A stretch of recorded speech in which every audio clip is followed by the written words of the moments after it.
Alright, what's up guys? Welcome back into my video. Got my sister here. Say what's up. What's up, guys? What's poppin'? And y'all can see I changed rooms. This is my room. So yeah, we're gonna start. What you call it? We're gonna start doing a Nova. I'm playing on a 30 FPS. Yeah, but I'm on a different computer too. So start off for the camera quality. Alright, we're gonna start. Put the phone down now. Let me see it. I don't know where's the thing at. But when they tell you like when. Okay. Start the video. Okay. I had to get comfortable. Okay, start it. My name is Brandon White, and I used to get food from the McDonald's restaurant close to my house every day. A couple of months ago, I walked in to get something and was attended by a new female employee named Mary. She was middle-aged, had short brown hair, and was slightly overweight. While I waited for my order, she tried to get to know me, making small talk. I didn't mind at the time. She seemed nice, and there was nothing odd about our conversation. After giving me my sandwich, I left, not knowing that visiting McDonald's that day would lead to my biggest mistake I think that's Billy who's coffee. ever. My bad. The next few days after meeting her weren't that different from the first.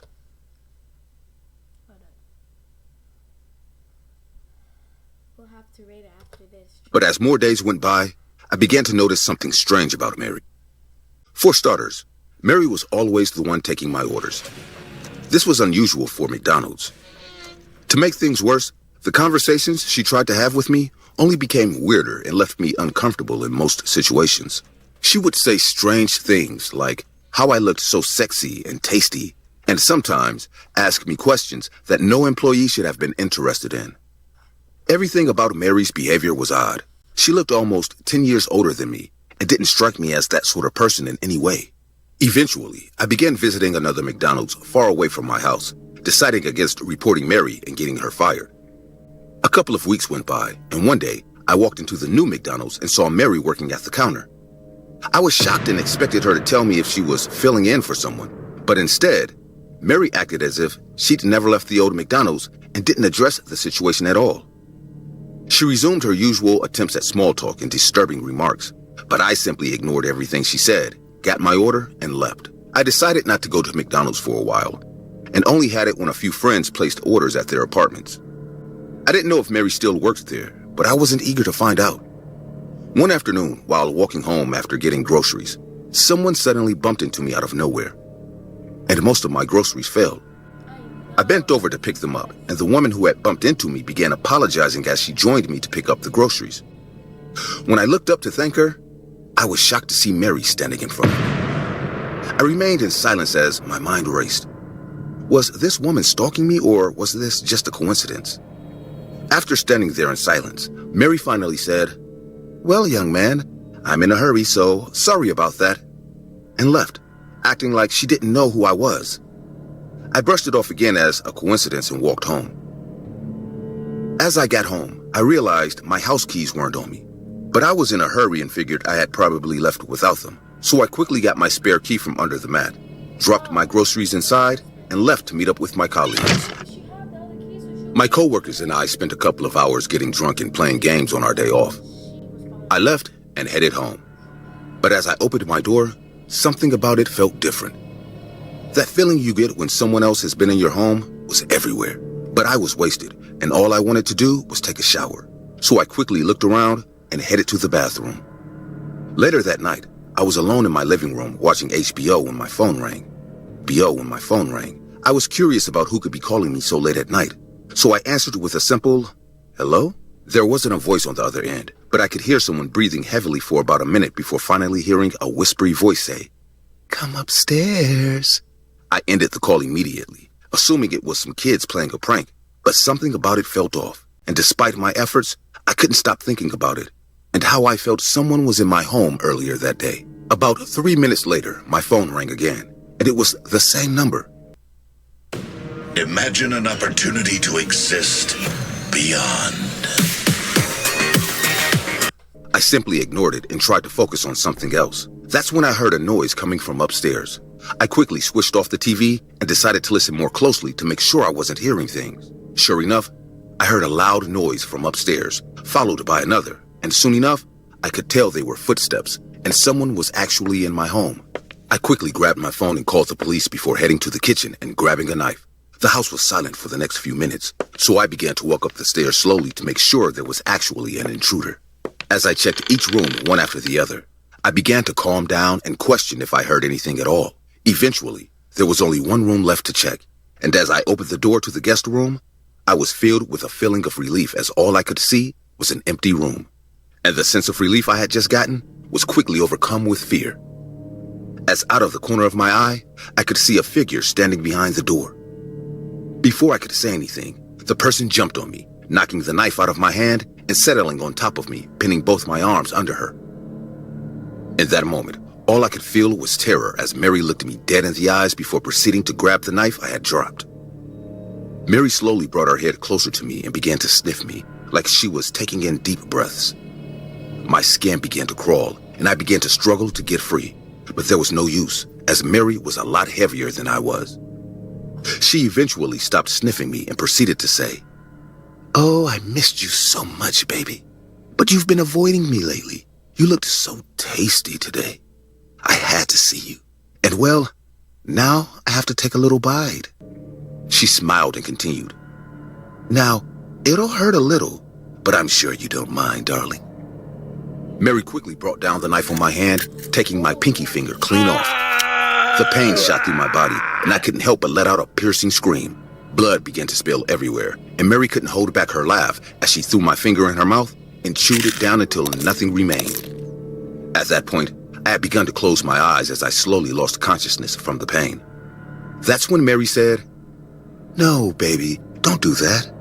I was just about to have one of your tastier parts." She then proceeded to hold my eyelids open as she lowered the knife slowly towards my eye. Before I could begin to plead with her, police sirens filled the air, and I was immediately filled with relief. Mary quickly got off me and pointed the knife at me, saying, "No. How did they find out, baby? You didn't call them, did you?" One look at the woman in front of me, and I could tell she was absolutely crazy.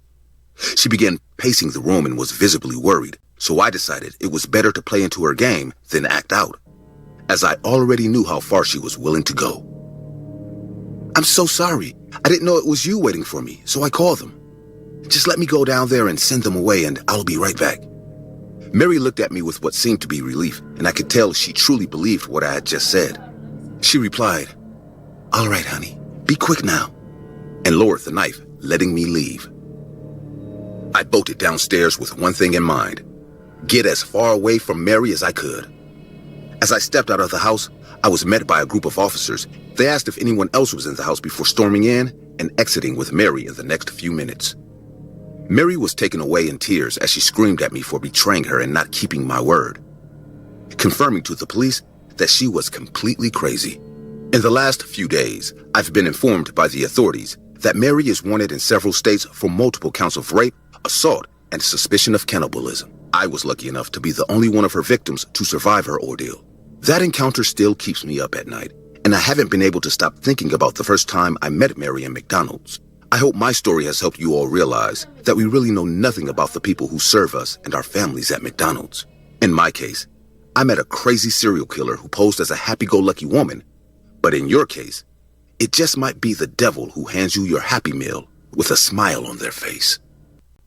Do all Jinsey players walk like this?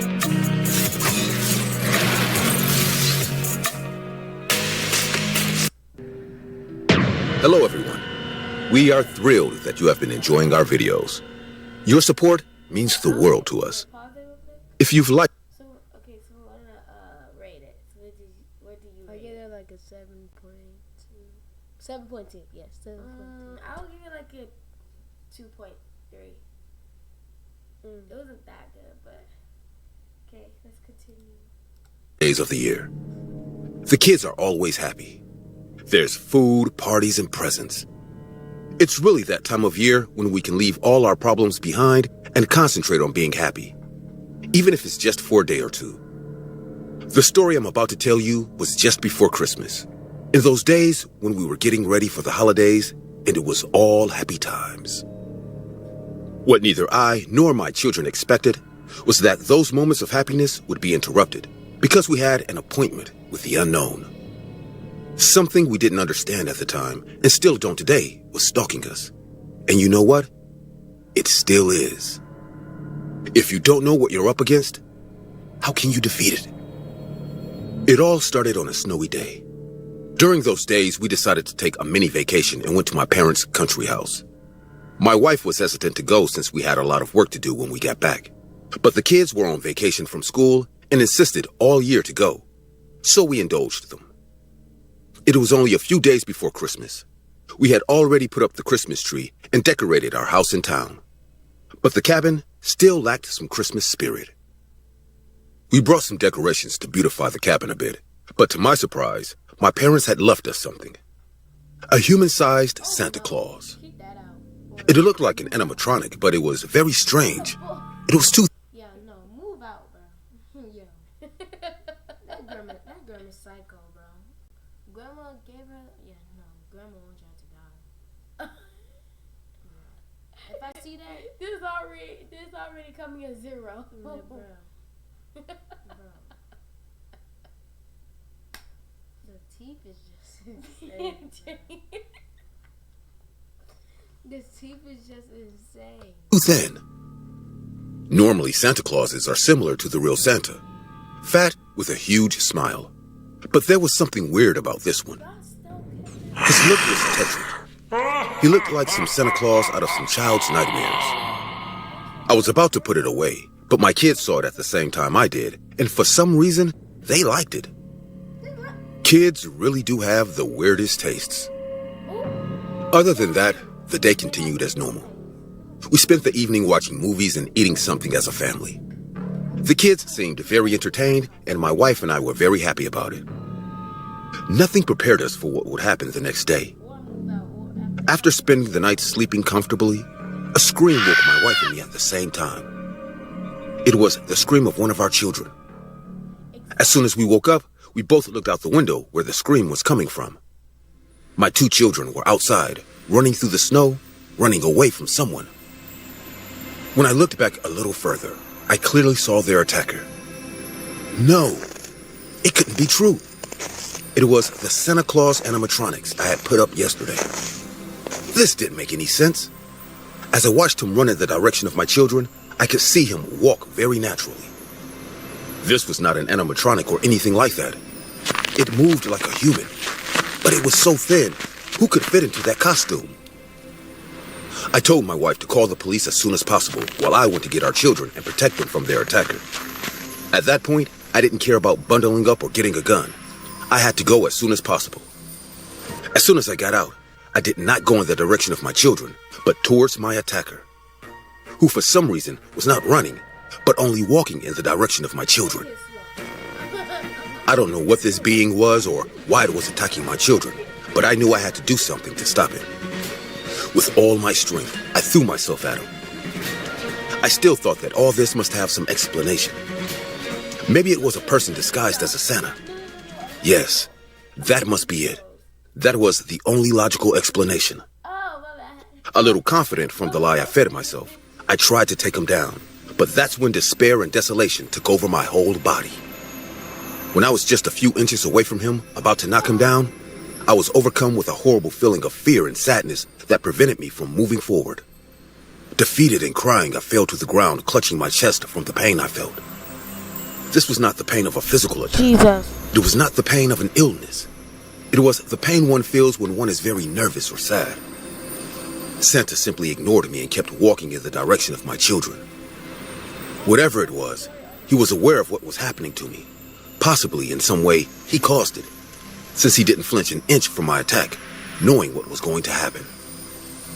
After a few seconds that felt like hours, I gathered all my strength to get up and follow him. The pain and sadness I felt at that moment was so great that even though it faded as soon as Santa left, it still haunted me. For me, I would have stayed on the ground surrounded by ice crying, but I couldn't afford the luxury. That being was after my children, and I wouldn't let them feel for a second what I felt at that moment, or worse. I got up and ran as fast as I could through the ice. My children and Santa were already far away in the forest, but the sound of their screams guided me on the right path. With every centimeter I ran, I could feel that horrible feeling taking over my body again. The pain in my chest was getting bigger and bigger. I couldn't be far away. The screams became closer than ever until, crying against a tree, I found my 2 children. In front of them, the strange figure walked slowly in their direction. As soon as I saw this image, I turned to Santa Claus. You would think that nothing had changed from the last time I did it and ended up on the ice crying. But for me, everything had changed. This time, I was watching as the strange being was about to attack my children, and at that moment, I didn't care about anything but protecting them. I ignored the pain, the fear, the sadness, the cold. All I could see was this thing approaching my children. With a war cry, I lunged at it and knocked it to the ice. Blinded by rage, I didn't realize what was really going on. I was just hitting an empty Santa Claus doll. All the feeling of fear and desperation had vanished the moment I made contact with them.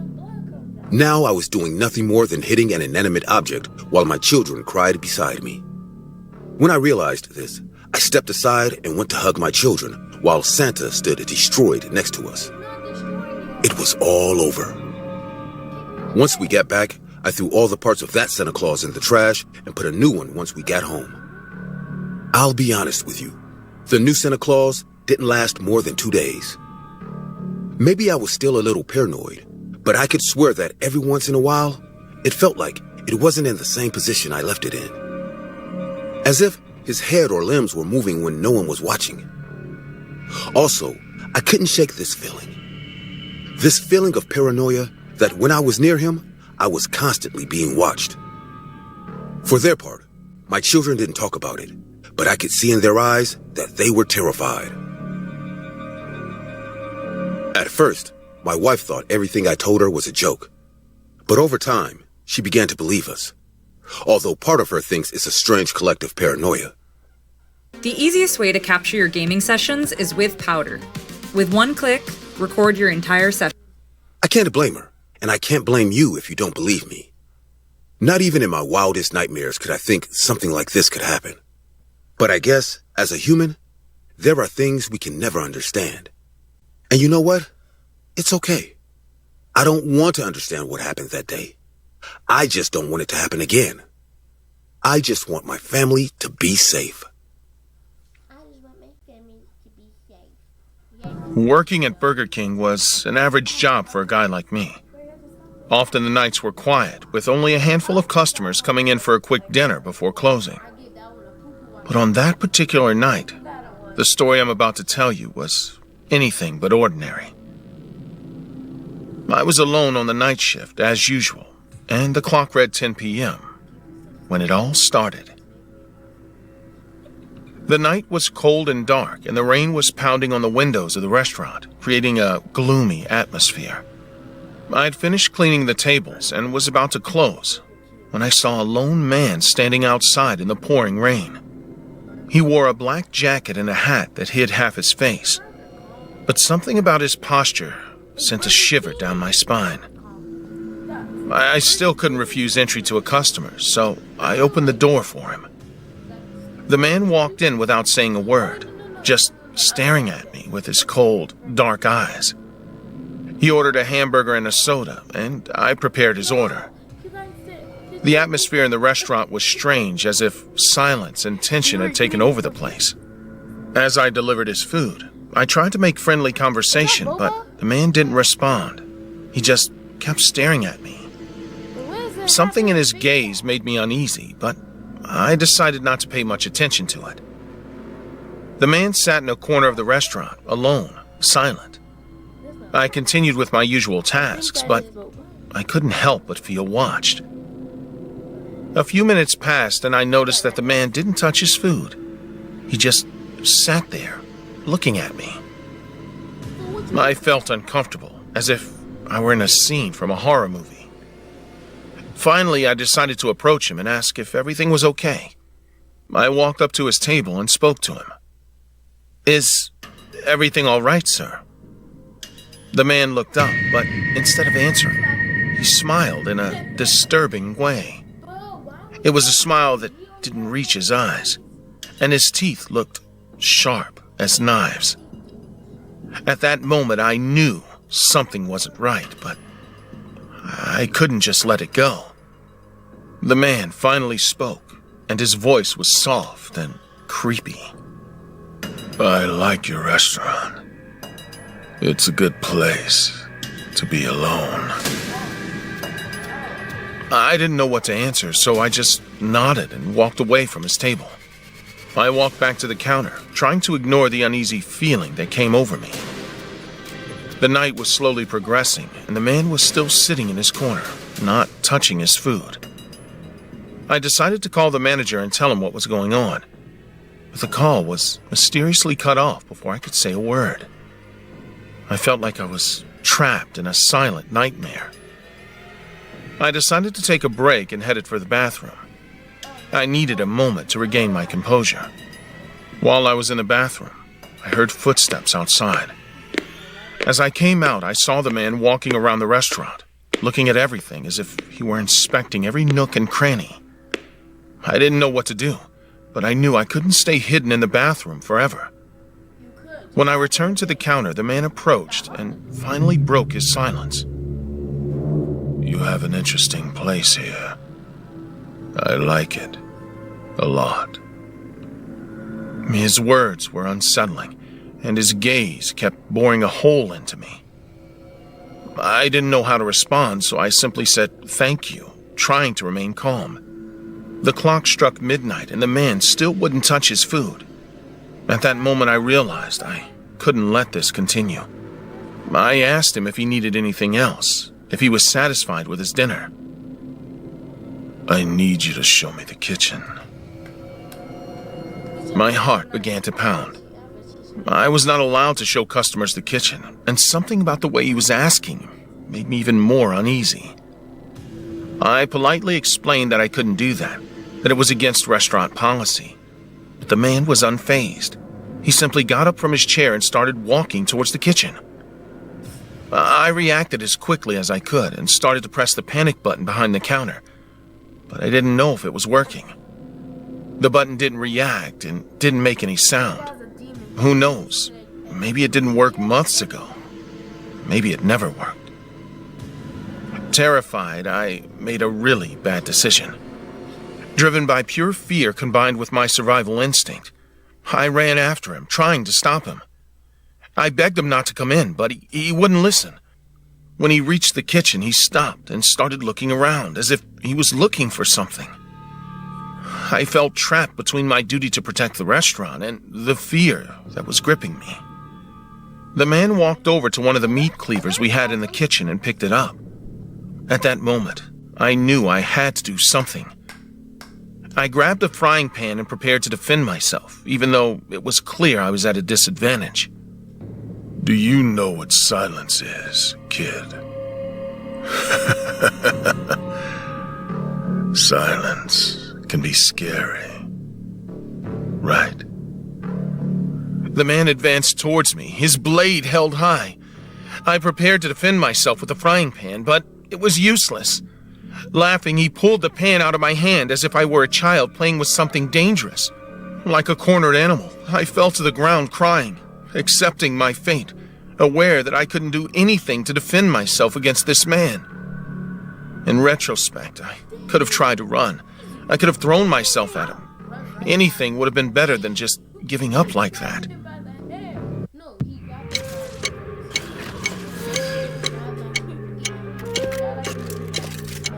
But you know, it really is impossible to act logically in that situation. All I could think of was that a few hours earlier I was at home, getting dressed for a boring workday, thinking about what to eat when I get home. Suddenly, it was all over. Now I was condemned to death by a man I didn't know.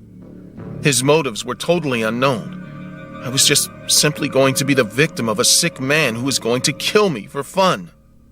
As if knowing what I was thinking and how defeated I felt, the man left the knife on the table and began to rub his hands across my neck, enjoying every second in which I couldn't defend myself. At that moment, I realized something even more terrible. The knife was just to scare me more, but he never intended to use it. I mean, he didn't need to. He just wanted to torture me, to make my death last as long as possible. I could see in his face, in his sick and twisted eyes, how he was going to enjoy what he was about to do to me. Slowly, the man put his hands on my neck. I could feel the veins in his hands getting more and more pronounced, while very slowly, his hands applied pressure to my neck. Little by little, I began to lose my breath. The force in his hands was getting stronger and stronger. What would happen first? Would I die of suffocation? Would my neck break? All I could think about was my family, my girlfriend, my pet. What were they doing right now? Could they have imagined that I was about to die? My vision started to get blurrier. I was fainting. But then, suddenly, the sound of police sirens became audible outside. The man stopped and listened. For a moment, the tension in the kitchen vanished. Police lights flashed outside, and we heard the officers enter the restaurant. The officers approached the man and detained him. Apparently, the emergency button worked and alerted my boss, who saw on the cameras everything that was going on. The man was arrested and taken out of the restaurant in handcuffs. He didn't say a word as he was led away, but his cold stare and disturbing smile remained etched in my mind. After he was taken away, calm returned to the restaurant. My manager arrived soon after, concerned and relieved at the same time. I explained what had happened, and he thanked me for taking steps to protect the place. He assured me that the man would not cause trouble again, but I was no longer interested. I would never set foot in that Burger King again. Although the man was arrested, I never knew who he was or why he'd come to the restaurant that night. The experience left me with a lingering sense of unease and fear. The silence and the look of the psychopathic man stayed with me long after he was taken away. That night of terror at Burger King was an experience I'll never forget. I learned that sometimes evil can lurk in the most unexpected places, and that silence can be more terrifying than any scream. Since then, I never looked at a hamburger the same way again. And I always made sure the doors to my house were locked at night because I couldn't help but feel that sooner or later, that man would come back to my house to finish what he started. The date was June 15th,